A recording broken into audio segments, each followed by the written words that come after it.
Let's start making our way, shuffle your seats.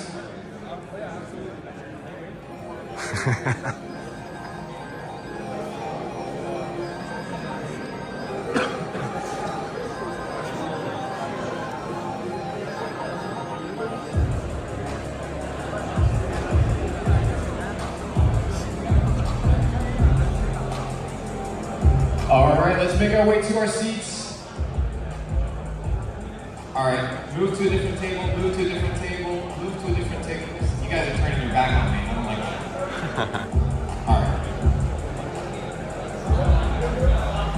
that. All right, let's make our way over to our seats. Let me get this clicker.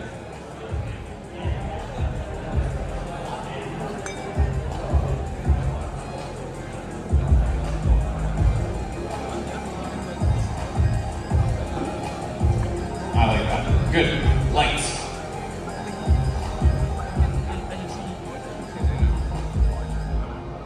All right, and if anybody's downstairs, we're going to get started with our keynotes. I know we have some people networking downstairs. We can make our way up top, and we're going to get started. All right. First keynote, ladies and gentlemen, how to build successful companies. Now, who here is either has had, or is thinking about having a project of their own or partnering with somebody inside of the crypto space? Anybody ever thought about one? Building a company? Who here has their own company? Freelance, e-commerce, a lot of you guys, digital marketing, SaaS, everybody, okay? Now, what differentiates a successful company from an unsuccessful company? What allows somebody to gain customers and another person to be in what Jack calls barren desert? What is the difference? What differentiates a winner from a loser? Now, the reason I sat down and I was like, okay, how can I provide massive value to everybody here today? And what I came to realize is that, who here has crypto? Because I know a lot of people in the, raise your hand. Who here has crypto? Who here doesn't have crypto? Okay, a couple people don't have crypto. So most people here have crypto. You guys are probably aware, just like I am, that when it comes to crypto, we have really weird valuations. We have highly inflated market caps. We have projects that generate $10,000 a month in revenue, but have $1 billion valuation. It makes no sense. Is it truly a successful company, or is it just some sort of mirage, or some sort of illusion, or some potentially sort of scam? I would say it is more along those lines than a successful company. We've seen layer 1 companies that can't attract users, spending tens of millions of dollars every single year trying to onboard users into their experience, into their platform, into their chain, and they can't. Why? Because they're just burning money. They're not a successful company by any means. So today I'm going to teach you guys how to build a successful company. The secrets, the blueprints that I utilize to build a multi-8-figure company in the info space, to build an 8-figure business inside the venture capital crypto space, and hopefully you guys can extract some information to help you guys have some sort of competitive advantage in the marketplace. So let's get started. We start with the end in mind.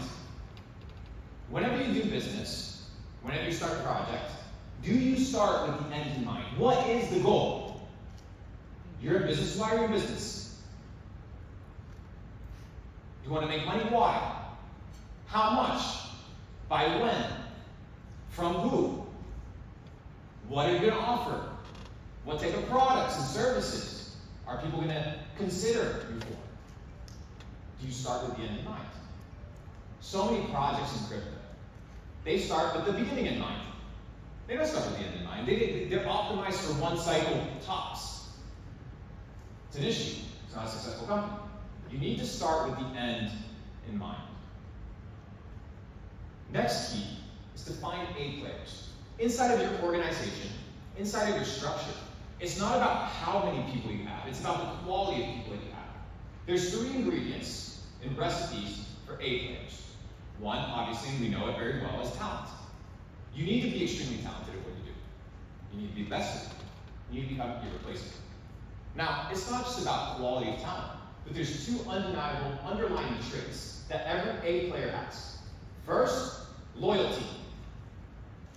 Are your C-suite or your personal team, the people that are building this vision with you, we're talking about starting the end in mind, right? Are these people going to go the distance with you? Longevity and loyalty. Do your A players have that, or are they coachable? Could another team pick them up? Could they just leave and start their own project? Which is totally fine. But A players are hard to come by. However, A players can also be developed. You can take raw talent and optimize this talent by doing the next thing, which is giving them a clear direction, leading with vision. When you have high quality talent, because guys, when you look at companies, it's a conglomerate of an idea and people that make that idea reality.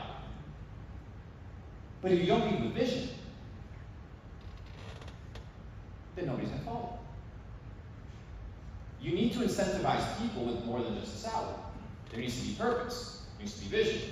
So when Ton rolls around and they say, hey, they have a very powerful group of people, and they say, hey, we want to put crypto into every pocket. That's the vision. Well, how many pockets are there? And how many people are there? Well, that's the vision. That's the goal. That's the end in mind. And you work towards that. Now you attract people that want to solve big problems. Because once you have money, the really weird thing is you just want to make more trouble, get into more trouble, aka you want to solve more problems. And A players do this, not for money, they do it because they want to follow a vision. So do you lead with clear direction? You need to lead with the end in mind. Now, I've seen it too many times. Overspending on budgets, overhiring, before there's any proof of concept, before there's really any clear understanding of where the product is going to go, any sort of revenue models, any sort of sustainability. People do not stay lean. The money that they make, they spend it. They spend it instantly. They don't realize that you have to be lean. So what does lean mean? Lean and mean, that's what I call it. Finding a few A players. You can do a lot more damage with 3 or 4 A players than you can do with 100 people that are half-assing the job. And you might realize that if you pay a few people a lot more than paying a lot of people little, you're going to achieve your objectives a lot faster. So the question is your company lean? Or do you have a lot of leaks? Right? Are there SaaS products that you shouldn't be subscribed to?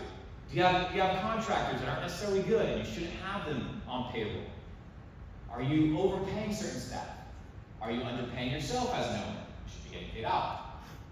Are you staying lean, or is your overhead really high? It's what I call the death by 1,000 paper cuts. Who's heard of that concept? The concept of death by 1,000 paper cuts is not this idea of a final blow, a gunshot to the head. Death by 1,000 paper cuts is small little mistakes or small little leaks that over an extended period of time kill you. So in your business, one of these things is, I'm resonating with it personally. You gotta budget P&Ls, you gotta manage your finances, but you do it by staying lean. So the question is, what are the things in your business today that are not revenue driven and that are not community build driven or product driven that can be removed or can be shelved for a later time? You need to have dry powder for really hard times. Next, I know I have a lot of people here in e-commerce, a lot of people in crypto. You never cut corners.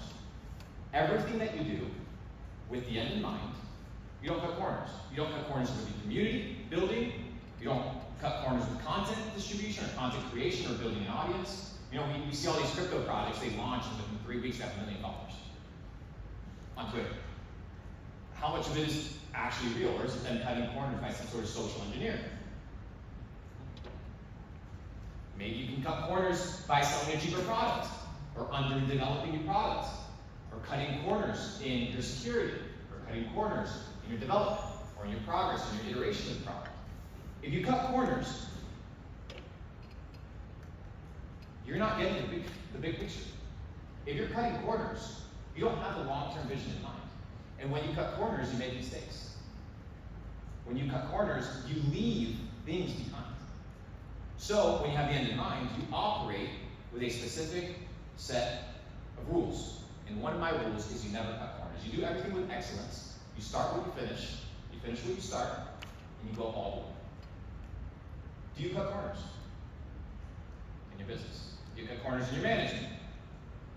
Do you cut corners in how many hours you work? A lot of people cut corners. If you want to build a successful company, you cannot cut corners. You cannot miss essential steps. You know what they say? When you play these video games or when people cheat and they can get away with it. In business, you can't get away with it. Business, they'll catch up to you. You can't. You know how you can cheat your way through high school? You can even cheat your way through a doctorate. But you can't cheat your way through a surgery on the table. Right? So when the game is actually to be played, if you cut corners, it will be convenient. You never cut corners. Now, we talk about products. Let's say we don't cut corners with products. The biggest single issue that I've seen in any company, whether it's Web 2, Web 3, DAOs, decentralized ecosystems, centralized ecosystems, is that they don't understand trends and narratives, the ebbs and flows of the market. Now, just like every year has 4 seasons, winter, autumn, summer, spring, there's also different calendars. We have cycles, crypto cycles. There's a bull cycle, there's a bear cycle. How many here have either delayed or early launched a project because it was a trend and it was the time to do it? A lot of people. But if you're not on the right trend and on the right narrative, and we're going to explain what these things are specifically, you're not going to make it. So the question is, do you take trends and narratives into consideration? Do you understand the macro and microcycles of your niche? I'll give you guys an example. Macro cycle. Jeff Bezos, 1999, says, hey, you know what? This is my macro cycle. I'm betting on e-commerce. People are going to be buying shit online. That's the macro cycle. That's the bet. What is the micro cycle? Oh, hey guys, people like fidget spinners because they have ADHD. That's your micro cycle. That thing has maybe a 4-month lifespan that's highly lucrative, but it's within the macro. So you're betting on the macro, and then you're finding trends in the micro that are going to give you capitalization. High reward for low risk. Macro and micro cycles, let's talk about it. Narratives. What is a narrative? Long-term momentum swings. Swing is a polar opposite, right? A shift to the complete opposite. Long-term momentum swings that fundamentally change how societies operate. Who here has seen a change in narrative over the last couple years? A change towards more focus on decentralization, about the governments, like, hey, we wanted freedom of speech. Who's here seen that kind of play out? Has anybody seen that trend, or is it just me? Nobody seeing it? Am I seeing it? Yes? Can I get some responses, please? Yes. Okay, I thought we were a room full of new people. Narratives. Do you understand the macro cycle? Narrative. What's the narrative for you in your business? If you're in e-commerce, if you're in SaaS, if you're in crypto, what's the narrative for you? What's the long-term play? Trends. Short-term, often synthetic attention spikes that come off from the macro narrative. These can be engineered. These can be manufactured.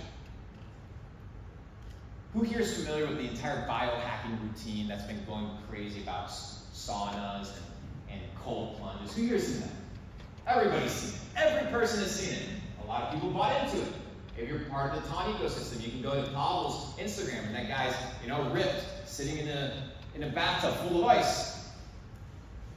But there's a trend inside of this. What is the narrative? Biohacking. Well, what is the trend? Cold plunging.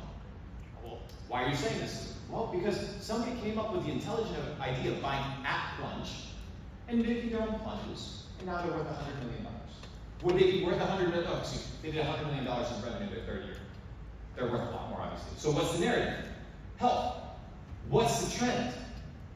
Let me sell something online. If every person is talking about this shit, somebody has to provide it. So what's the narrative? Another example. What's the narrative? Decentralization. We need 1 billion people to be using crypto by 2030. Okay, that's the narrative. We want to get there. We want decentralization. We want an alternative payment system. We want an alternative ecosystem where people can communicate and congregate. Well, what's the trend? Who here's been seeing the tap to earn games on Telegram? Who here's been seeing well, that's the trend. These are what? Attention spikes based off of the narrative. But this is where you get a lot of money. This is where your business wins. This is where your business gets ahead.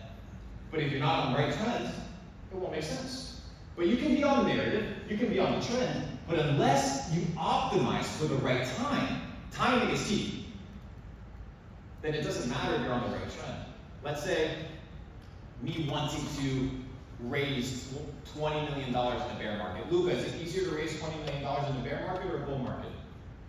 Bull market. There you go. It's the ebbs and flows. So you have the ebbs and flows. Look, there's more capital, there's more cash, there's more attention. Therefore, your bet can be what? Placed and sustained at a higher rate. So are you doing timeliness? Are you doing an understanding and analysis as to when you should be rolling out product, or just rolling it out? So if you understand the trend, the microcycle, you understand the narrative, the macro cycle, now you have to optimize for timing. Macro cycles, narratives, trends, ebbs and flows. Next, distribution. Oh, this is my favorite. My favorite here. We're going to talk a little bit about distribution real quick. The art of distribution. Now, when I sat here and I was thinking about what to talk to you guys about, I was kind of conjuring this idea of what could be of massive value. I began to ask myself, what is it that every company, whether it's Web 2, Web 3, doesn't matter, is missing? Distribution. Now, what is distribution and why is it so valuable? Peter Thiel, co-founder, Palantir, co-founder of PayPal, had a crazy distribution mechanism for PayPal at its inception stages. If you guys aren't familiar with it, what PayPal would actually do is it would give you $10 if you signed up. So what would people do? We're talking about distribution. Hey mom, sign up, get $10. Hey dad, sign up, get $10. Hey sister, sign up, get $10. Viral campaign. They learned how to distribute content. There's a couple keys that you need to master and a couple lessons that have to, a couple boxes that have to be ticked anytime you're going to consider distribution. And we're going to tap into it. I'm going to start it, initiate it, and then I'm going to have Luca continue it. Because Luca acquired a company in the bear market that understood the principle and the value of distribution. You guys are probably familiar with it. It's the top NFT company in the world, Budgie Penguins. Now, Peter Thiel famously said, superior sales and distribution by itself can create a monopoly, even with no product differentiation. Pause. The amount of L1s, L2s, all these things, the tech is the same, or similar. The user doesn't care. But the distribution of who gets to the user is the one that determines who wins. The converse, or the opposite, is not true. No matter how strong your product, you must still support it with a strong distribution plan. Do you have a distribution plan for your company? If the answer is no, then I'm going to give you the guiding principles on how to ensure today that you can master distribution. The first key, we're talking about content, because content right here is what distributes. It can be a tweet, it can be a vlog, it can be a long form piece of content, it can be a short form piece of content, it can be an email. But distribution and content requires a couple ingredients. The first ingredient, Evergreen. Focus on content that outlasts trends. You know why KOLs and influencers in crypto are only optimized for one cycle? Because the content that they make is based on a trend. So when that trend exhausts, they exhaust. They become obsolete. They become irrelevant. They're not basing themselves off the macro narrative. So when you're creating content, whether it's for your company, Coca-Cola still has to create content. American Express still has to create content. Go look how much fucking money Airbnb spends a year on marketing. You don't think they spend money on marketing? Oh, everybody uses Airbnb. You use it because they distribute enough for you to use it. How much do they spend? You don't know. Billions of dollars. And it's the #1 guy. Billions of dollars. But their content outlasts trends. So is the content that you're making for your brand, your company, your organization, your business, is it evergreen or is it short term?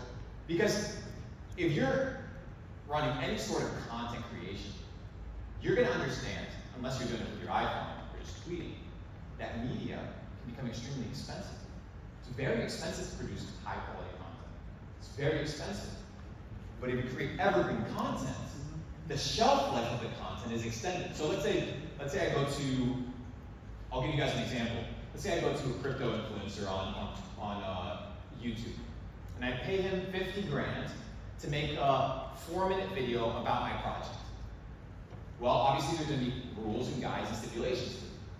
I want to make sure that the shelf life of that content isn't just the one video, that he's posting it and then it's done. No, I need the conversation, what's talked about, what's mentioned, to be able to be used and recycled 5 years from now. I'll give you guys a very famous example. So we did it with the TON team recently. So we took the Pavel interview that he did with Tucker Carlson, which is a timeless interview, it's an evergreen interview. And I could be running clips from that for the next 3 years, and it would be relevant 3 years from now. Obviously, Pavel didn't do that with intention, it just happened to work that way. But when you're creating content, the question for you is it evergreen?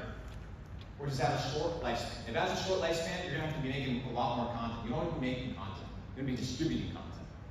Quantity. Break the algorithm with volume. If many of you guys are familiar with Twitter, a great example is Victor, actually. Victor's a great example, actually. You guys, what's your handle? Someone you know. Someone you know on X. So I've never seen anybody tweet like this guy, right? This guy is like on your feed all day because the quantity of distribution is ridiculous. So he naturally breaks the algorithm. The algorithm can't keep up. So he just breaks it by sheer force. So if you have evergreen content and you break the algorithms with quantity, the next ingredient is iteration. Because what you do is you find patterns of virality. So once you find patterns of virality, what you do is you just optimize for them. I'll give you guys an example. I'll take the example of crypto, of e-commerce, and then I'm going to apply it to content. Who here has ever run an ad, a Facebook ad for an e-commerce product? Okay, a couple people. Now, when you do that, you need to find what? It's called a winning ad, or a winning creative. That's what they call it. It's the ad that for some reason, something about it causes people to talk, causes people to like, comment, makes the CPM super low. That piece of creative has probably been iterated over an extended period of time to achieve that specific result. Now my question to you is, when you're iterating content, you're iterating your business, improving your business, you need to be improving it based off of feedback. So if your content isn't going viral, whether it's for your business, whether it's for your personal brand, whether it's for your company, your SaaS, it doesn't matter, it's not hitting. It's because you haven't iterated it based off of the feedback that you've received. So if you're not getting views, if you're not getting content out and it's getting watched, it's not that you're bad, it's that you haven't iterated based off of the information you've received. What's the feedback? What's the feedback that you're getting? And how do you optimize according to that feedback? Oh, and finally, not all attention is positive. Okay, we're talking about iteration. Not all attention is positive. People say, oh, all attention is good. All press is good press. Bullshit. I know this firsthand. Okay? It's not. Not all attention is good attention. But you can iterate for the type of reaction that you want people to have. Let's talk about the Budweiser campaign, right? They did this crazy campaign, they lost a ton of users, and they iterated, and now they did some sort of red pill, macho iteration of the last campaign that was with some transgender group of people, and now they're iterating into what? More masculine, because that's their demographic. Their demographic was pissed with the last result. The attention was not positive, it cost them billions of dollars in sales, so they iterated towards what their audience wanted. Are you iterating based off of the feedback that you're receiving? Finally, right, we mentioned the concept of virality, we talked about the tap to earn games. Incentives. There has to be an incentive. People don't do shit for free. It doesn't work that way. It doesn't have to, the compensation doesn't have to be money, but people don't do things for free. So what are the incentives that are attached to your distribution? What are the incentives that you're giving users to share? Like, why the fuck would you share it if they're not going to share their revenue? If there's no reward for you, why would I even talk about somebody else's stuff? There's no incentive. It's the same thing for a community. Oh, well, I want to join a crypto community. Okay, well, what's your incentive? Well, is it the token price going up? Is it the fact that you can probably get a job? Do you just find decentralization, the incentive of just having an alternative payment system is good enough for you? What you need to understand is you need to find the incentives and hire incentive-based distribution. Now, when you have incentive-based distribution, the overhead, when we talk about being lean, is a lot different.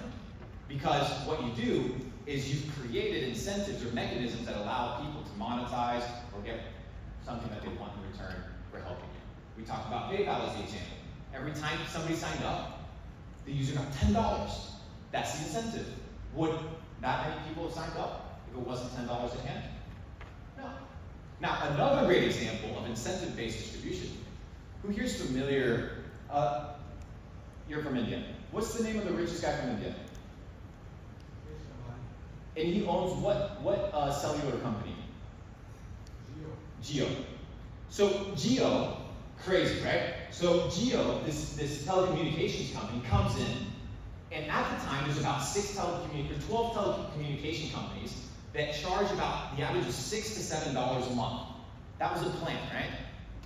This guy, the richest guy, you've probably seen him on your feed, the super rich guy that has $1 billion skyscraper in the middle of India. He said, my incentive is going to give every user 3 free months of cellular connection and data. 3 free months. He killed all the other businesses. Everybody swapped. What was the incentive? Let me save $6. And he killed multi-billion-dollar businesses overnight. And guess what? 3 years later, he isn't charging 6, he's charging 12. He made his money back. But he applied incentive-based rewards. Now, what does incentive-based reward look like? What does it manifest? So we talk about all these theories. I want to kind of synthesize maybe some of my results so that you can kind of get an understanding of, if you apply these things, how there's an uptrend in momentum that you can capitalize on.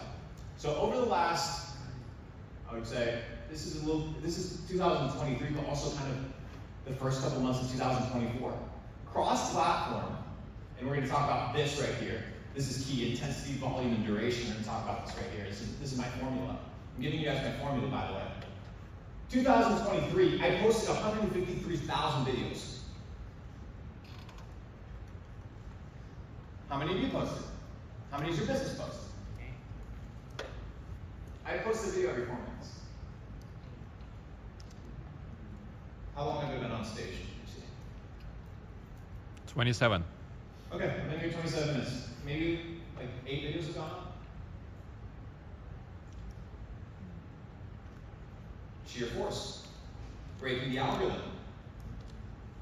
How much content are you putting out? What, you think one piece of content in the fucking internet is going to change it? Oh, you had that 1 million view video? Oh, good job! No. 2.7 billion views. One of the fastest growing creators of all time. By sheer force.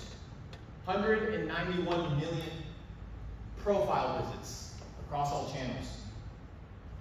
547 million unique impressions across all channels. It's about 10% of the population of the world. Total reach across all channels, 800 million. 9.2 million followers across all channels. A truly decentralized content creator. And the uptrend is what? We talked about iteration. You iterate. You guys see that growth curve? It's a growth curve of iteration and improvement. Now, the formula is based off of 3 ingredients: intensity, volume, and consistency.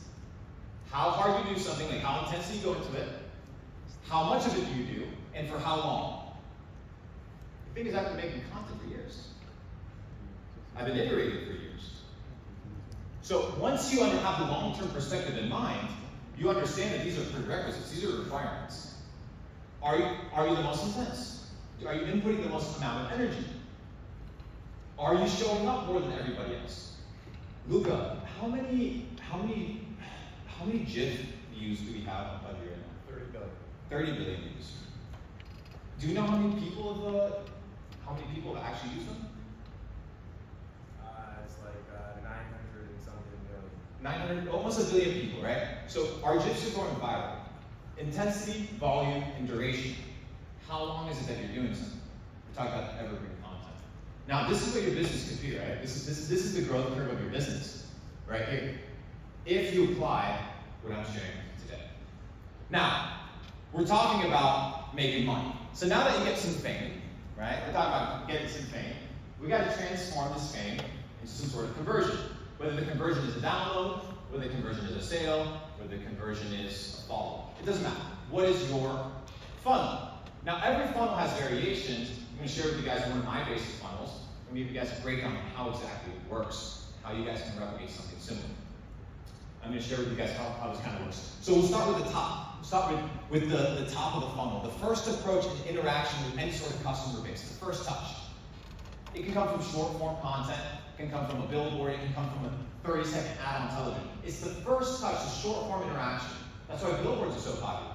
What's the ROI on a Times Square, New York Times Square piece of billboard? It's hard to calculate that, right? It's the top of the funnel. It's very intrinsic value when it comes to being really niche, because your goal here is to just add a ton of people. We see people that are really good at the top of the funnel and getting a lot of eyeballs, but they don't understand how to make money with it.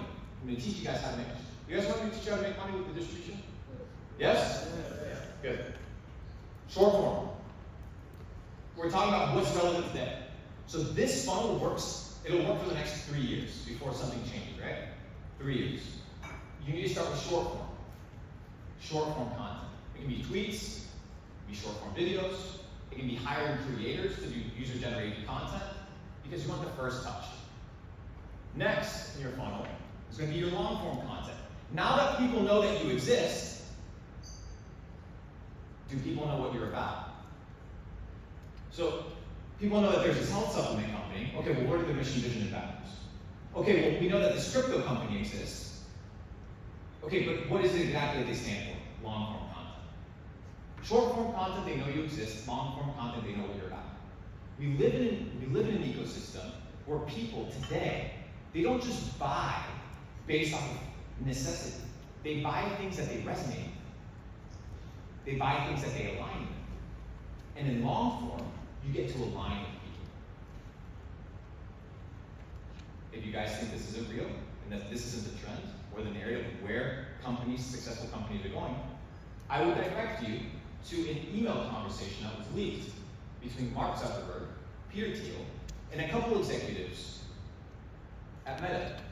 And it was Zuckerberg conveying to the rest of the team that his role in the organization needed to change. We're talking about a $1 trillion company. And in the email chain, he says one thing. He says, I've been focusing a lot of time on product. The community doesn't even know who I am anymore. He considers Meta a community, a billion-person community. So he said, you know what, I need to start doing more things. Now he's doing MMA. Now he's getting ripped. Now he's going on interviews. Why? Because he realized that a person attached to the product is a lot more powerful than the product itself. Because you have trust. The next step you can do is look at the best performing public companies on the stock market. All of them have very famous CEOs. Because they care. So my question to you is on the long form content, is there a messenger? Is there a person that allows people to align with your product, brand, or vision? Next is your broadcast. This is where it begins to get intimate. So my favorite broadcast ecosystem is Telegram. By far, and I would recommend it to any e-commerce business, I would recommend it to any SaaS business. If you have 10 customers, 1 million customers, if I was sitting with the owner of Gymshark today, Ben Francis, I would tell him to start a Telegram channel over an email list. I would tell him to start a Telegram channel over an SMS list. Why? Who the fuck reads their emails? I don't. When was the last time you read a marketing email? Maybe you read mine. But how many do you read? Not many. So what is your broadcast? What is your communication with your customer? What is your direct approach? I talk to all my customers all the time. What is your broadcast message? How do you talk to your customers? Do you know? Do you talk to them through Instagram stories? Do you talk to them through tweets? You need to be able to talk and address your community directly. Do you understand? I was thinking the other day, said, you know, we have all these, I have a Telegram group, with over 125,000 people. Very valuable, very powerful. And I sat there and I was like, because projects hit you up all the time, companies hit you up, and they want to throw money at you and be like, hey, here's $500,000, put something on your Telegram. Here's $1 million, put something on your Telegram. And then I sat back and I said, what would Napoleon Bonaparte or what would Alexander the Great value a distribution channel where he can send a voice memo to 125,000 people instantly? Fucking priceless. Julius Caesar had to send messengers to every fucking corner of his domain. What is that worth? Infinite value. Priceless. And it becomes yours. You own it. Because you can own your platform on Telegram. So what is your broadcast to your customers? What is your direct channel of conversation with your customers? You need to know it. And if you don't have it, you need to establish it. I recommend Telegram. Next, you go from what? Broadcast, a little bit niche, to your members. There's people in your community that want to grow deeper with you. I have people inside of my community that started as community members that are business partners. Now they're part of my team. They're part of my ecosystem. They've grown together with me. There are people inside of your organization, your customer base, that could be part of your team, that could be part of your ecosystem. Have you curated conversations and special experiences for these people? Do you want me to give you an example? Bugatti. Bugatti has retreats. Richard Mille, they have retreats. For who? Their members. So I was just invited to a Richard Mille private party. Not because I'm special, but because they're realizing what? That they want to bring me to a deeper level of relationship with the customer. It's called loyalty. Membership points, membership reward points, ever heard of those? Do you have incentives for being a member inside of your ecosystem? Why do you think Amazon has Amazon Prime? That's a membership. How many Amazon Primes do you have? How many subscriptions do you have to free shipping around the world outside of Amazon? You probably have no other one except Amazon. Unless you have one. Probably don't. So membership. So intimate relationship in the broadcast to membership. And finally, my favorite part, partnerships. From your community, you find the A players. From your community, you find the A players. And you onboard them onto the vision. That's how you scale. That's why Amazon isn't just Amazon.com. They have AWS, they have Whole Foods, they have IMDb, they have a plethora of companies. That's run by different partners. That's run by different people. And these are people that are coming from what? The top of the funnel. So imagine I'm getting 2.8 billion views at the top of the funnel, and I get to extract 5 partnerships. But each partnership makes me $5 million. Do I have to monetize the top of the funnel? No. I just have to find really good partners and members. So my question for you is, in your product and your service, do you create a laddered experience for your user base, or is it very flat? If it's flat, there's nothing special to it. You need to be able to create a value funnel. Map out the customer journey to those trying to get involved with you further. You've seen it, especially in crypto. People want to get involved with your projects. People want to get involved with your stuff. Do you give them the opportunity? You need to. Now, talk about value. Especially with crypto. I want to niche it towards crypto right now. What causes the price to go up? The value manifested in the ecosystem has to represent more than what somebody's willing to pay for. Supply demand, buy low, sell high. What is the intrinsic value of what you're offering your people? And do they know? If you want to make sales, the value, the perceived value needs to be higher than the value of what somebody's going to spend. So if somebody's going to buy Juke token for 80 cents. Is it worth 80 cents? What's the value attached to that token? Do I have voting power? Do I have staking rights? Or do I not have any of these things? Right? What is the value versus the price? Have you calculated those costs? And have you made it very easy for your audience to understand that the price is a lot smaller than the value they receive? And if you haven't, they're not going to fucking buy from you. People are informed buyers nowadays. Value versus price. And as I said, we always start with the end in mind. In fact, we started with the end in mind with Pudgy Penguins the first time you actually posted inside of our messenger group the first Pudgy the day that it launched. And from there, the end in mind was what? Asian user base. It was like, this can go viral. That was the thesis. And from there, starting the end in mind, built into what is now a 9-figure business, a 9-figure IP, soon to be $1 billion IP. So without further ado, I want to tap into the next phase of distribution. How specifically can you go viral with your IP and your brand? We talked about brand building, but I want to bring in one of the best brand builders that I can. Luca Nix. Now, as Luca makes his way on stage, I want to share with you guys that Luca's background extends beyond just crypto. He's been known to pull IPs such as Von Dutch and many others out of the dust and reach extremely high valuations and record sales. So there's a specific set of rules and criteria to the distribution and to how you interact with your content that is key. So without further ado, my friend Luca Nix, welcome.